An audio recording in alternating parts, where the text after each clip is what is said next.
弑父的国王成了佛陀最重要的护法。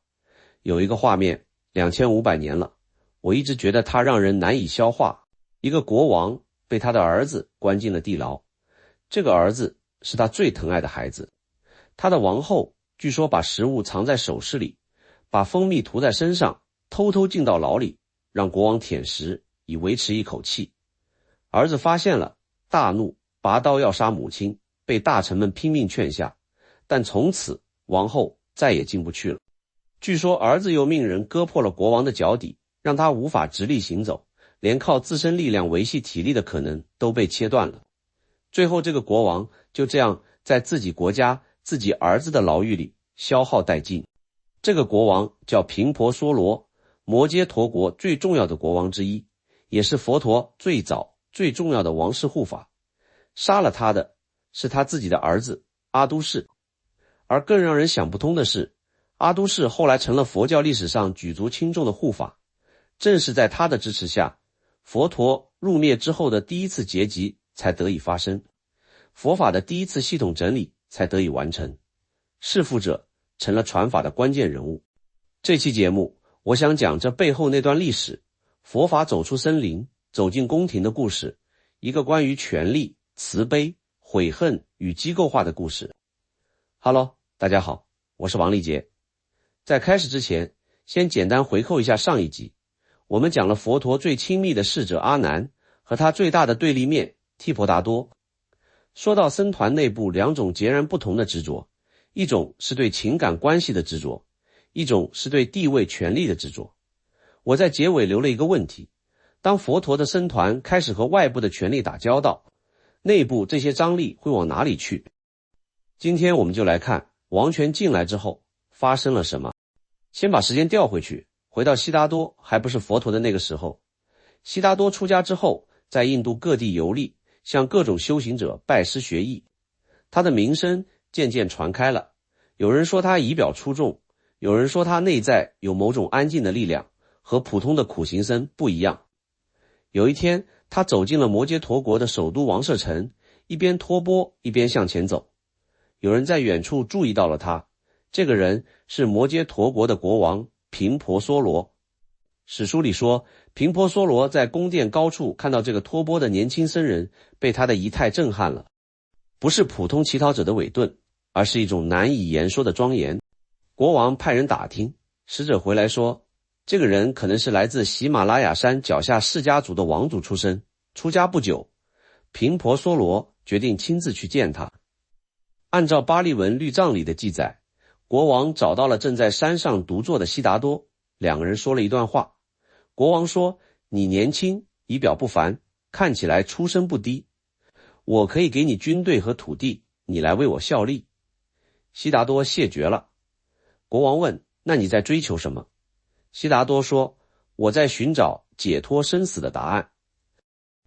频婆娑罗沉默了一下，然后说，如果你有一天找到了，请先来告诉我。这是一个约定，一个国王和一个游方僧之间的约定。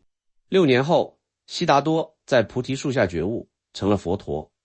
他记得那个约定，在初转法轮度化了第一批弟子之后，他带着僧团南下，来到王舍城，履行那个承诺。频婆娑罗王亲自出城迎接，接受了佛陀的教法，皈依三宝，成为在家居士。然后他做了一件改变佛教历史走向的事，他把一片竹林连同旁边的土地送给了佛陀的僧团。这片竹林就是佛教历史上第一座寺院的前身，竹林精舍。我们想想，竹林精舍出现之前，佛陀的僧团是什么状态？一群人3衣1钵，没有固定住所，托钵为食，跟着佛陀四处行走。雨季按规定驻足3个月，因为雨季道路泥泞，容易踩死虫子，叫做雨安居。旱季继续行脚，他们不储存食物，当天布施，当天吃完。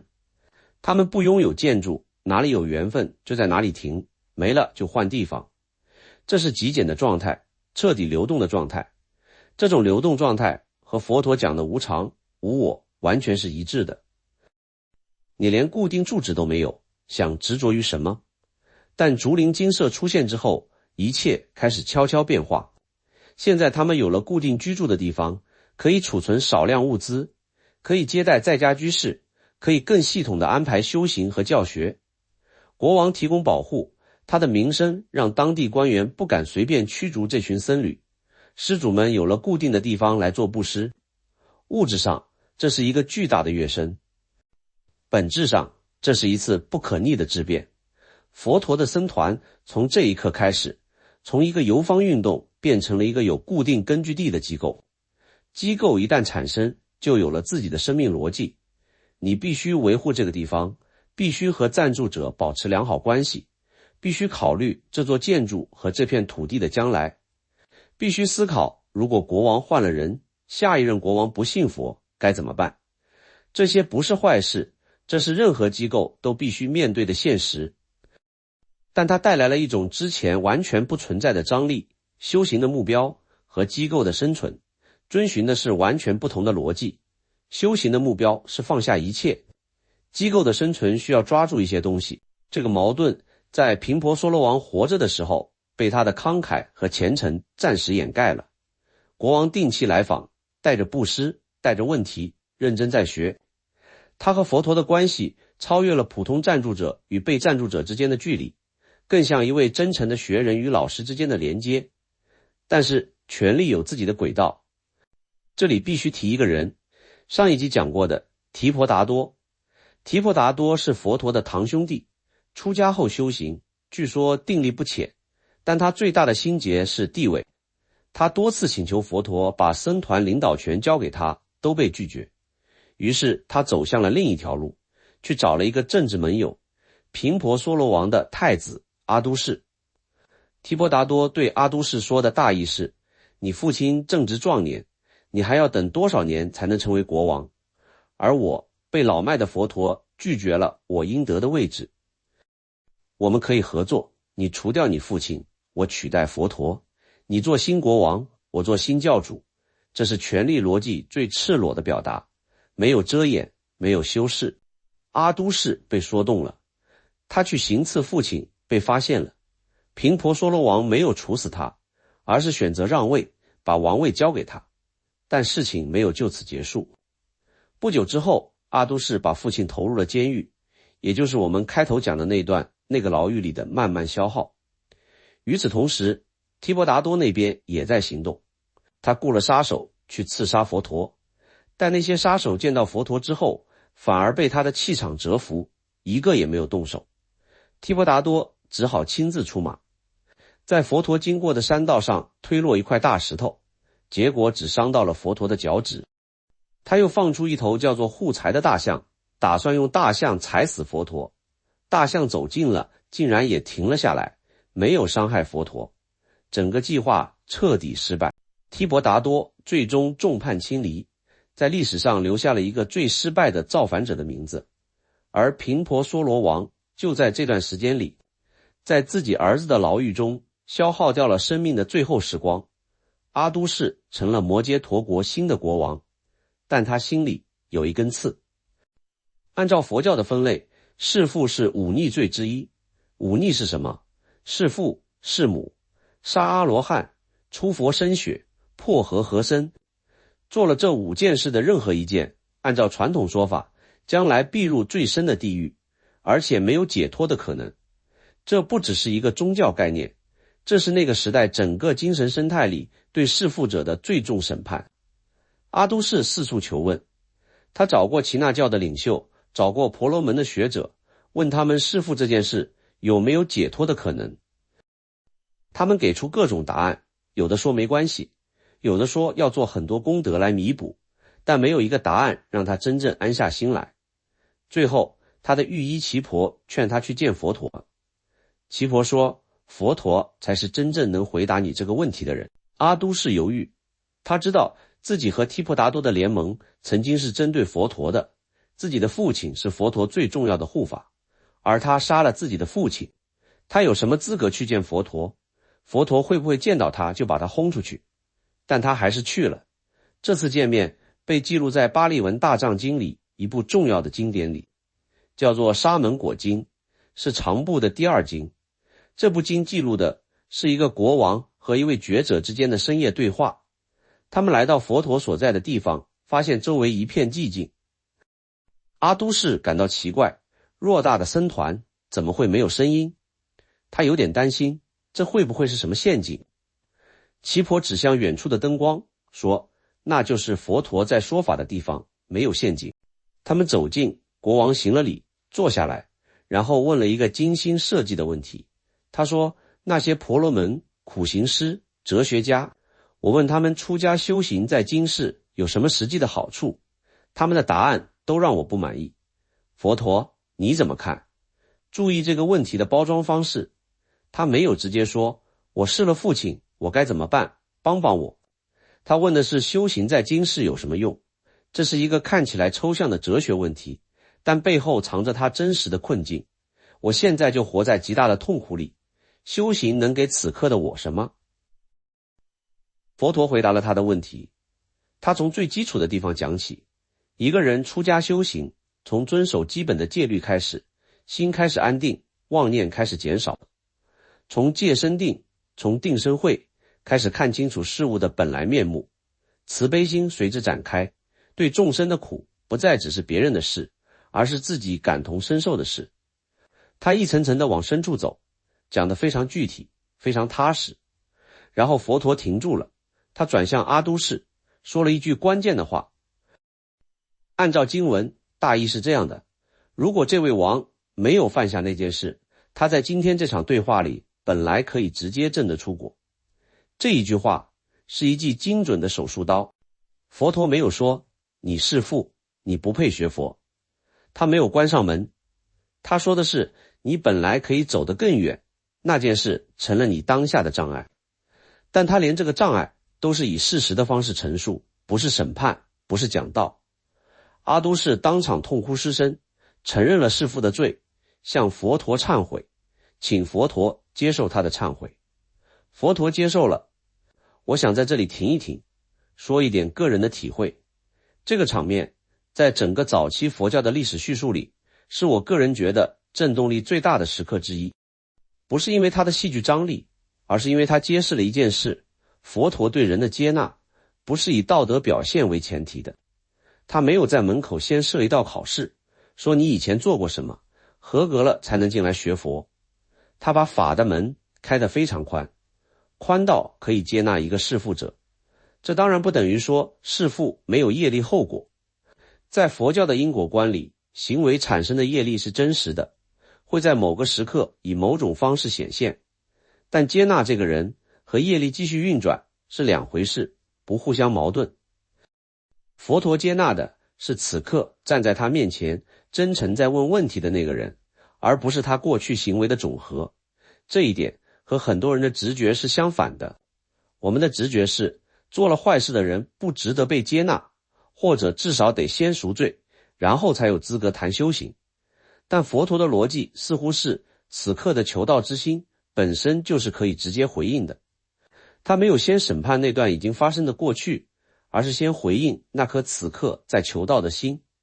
这一点让我觉得他非常深邃。阿都士成了佛陀的护法，摩揭陀国继续是佛教最重要的庇护地。然后佛陀在大约公元前483年，在居士那罗成交双树之间入灭。入灭之后，弟子们面临一个非常现实的问题，接下来怎么办？佛陀教了45年的法，内容极其庞杂，不同时期对不同的人说了不同的话，没有任何文字记录，全靠口耳相传，靠弟子们的记忆。现在他走了，如果不赶紧把这些内容整理下来，几代人之后，谁也说不清楚哪句话真正出自佛陀之口。大迦叶是佛陀最资深的弟子之一，以精严的头陀行著称，也是那个时代僧团里权威最高的人。他召集了500位比丘，在王舍城郊外的七叶窟集合，进行了一场规模庞大的口述整理工作。这就是佛教历史上著名的第一次结集。整个集会的后勤由谁来保障？阿都士王、场地士王的资源、供养士王的资源、安全士王的资源。没有阿都士的支持，在那个时代要召集500名分散在各地的比丘，提供数月的生活保障。在同一个地点完成如此庞大的口述整理工作，几乎是不可能做到的事。整理的方式是这样：阿难站在大众面前，背诵他记住的佛陀所有开示，其他人一边听，一边纠正，一边确认，大家都认可的就保留下来，成为经的一部分。优婆离用同样的方式背诵戒律，成为律的部分。这个过程用今天的话来说，是一次大型的群体记忆核对工程，而整个工程的物质基础是一个弑父者提供的。这是历史里真实发生过的事。历史让人觉得不舒服的地方往往就在这里，它不给你一个干净的道德故事。如果你想要一个干净的故事，应该是这样的：佛陀有一群纯粹的弟子，在一个开明的善良国王的支持下，把法义完整的传承下来。国王是善人，弟子是圣人，弟子是圣人，一切很美好。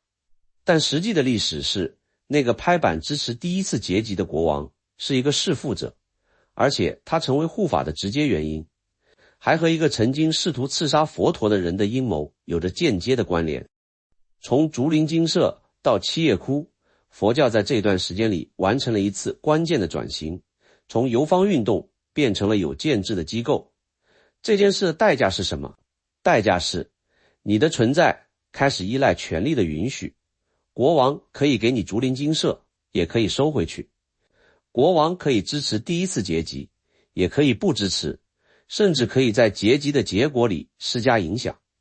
后来的历史一再证明，这个依赖关系带来了极大的脆弱性。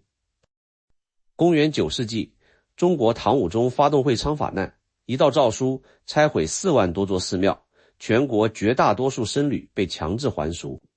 印度那边最终因为王朝的崩塌和外来战争，佛教几乎在自己的故乡彻底消亡，这是进入宫廷的代价。但如果不进入宫廷，佛教能活过最初那500年的草创期吗？这很难说。我今天想聚焦在另一个问题上：频婆娑罗王支持佛陀是真诚的信仰，他皈依三宝，他参与修学，他和佛陀的关系超越了普通的赞助者与被赞助者的边界。他的儿子阿都士杀了他，然后阿都士成了佛教的护法。这整个过程里有一件事始终不变，不管是频婆娑罗还是阿都士，他们各自与佛陀的连接都是真实的。频婆娑罗的信仰是真实的，阿都士的悔恨和转化也是真实的，他们之间那场权力之争同样是真实的。权力运作有它自己的轨道，慈悲运作有它自己的逻辑。两条轨道在历史上交叉，有时候产生很美的结果，有时候产生很惨烈的结果，但两条轨道本身是不同的。佛陀见证了这一切，他知道频婆娑罗被关进了监狱，但他没有用他的影响力去干预，他的影响力到不了那一步，或者说那不是他能做的事。权力有自己的运转方式，就算一位觉者在旁，权力也不会因为他的存在就停止运转。他接纳了阿都士，没有因为对方弑父就关上门。在频婆娑罗那里，他没有能力改变权力的轨道；在阿都士那里，他打开了悔恨通往转化的通道。有观众曾经问过一个很尖锐的问题：佛陀那么了不起，为什么不去阻止频婆娑罗的死？我想了很久，我的答案是，也许正因为他彻底明白了无常和缘起，他才知道在因果的流动里，有一些事是他可以做的，有些事是他做不了的，也不应该试图去做。真正的慈悲不是超级英雄式的全能干预，而是在你能起到作用的地方全力起作用。人不是由一个时刻定义的，不管那个时刻多么严重。频婆娑罗是在一个时刻被害的，但他不只是那个时刻。阿都士是在一个时刻犯下了弑父之罪，但他也不只是那个时刻。每一个人都是比他最坏的那个行为更复杂的存在。佛陀在见到阿都士的时候，他看见的不是一个弑父者，而是一个此刻在真诚寻找出路的人。他把门开了，这里面有我觉得最值得带走的东西，不是对弑父行为的宽容，而是对一个人，一个完整的、复杂的、此刻在真诚求道的人的看见。好，我们今天讲到这里。下一集我们要进入一个更混乱、更有意思的时段。第一次结集完成之后，那些离开了七叶窟的比丘们各自散落在印度各地，各自记着自己版本的佛陀教法。在没有文字的情况下，这些口耳相传的内容是怎么在400多年里活下来的？这是一个关于记忆、权威与变异的故事。我们下集见。在这之前，我想问问大家，你觉得佛法走进宫廷，对于佛教来说是利大于弊，还是弊大于利？如果佛陀当年拒绝了频婆娑罗的供养，坚持不接受任何土地和建筑，只维持一个纯粹的游方僧团，今天的佛教会是什么样子？欢迎在评论区告诉我你的想法。我是王立杰，我们下期见。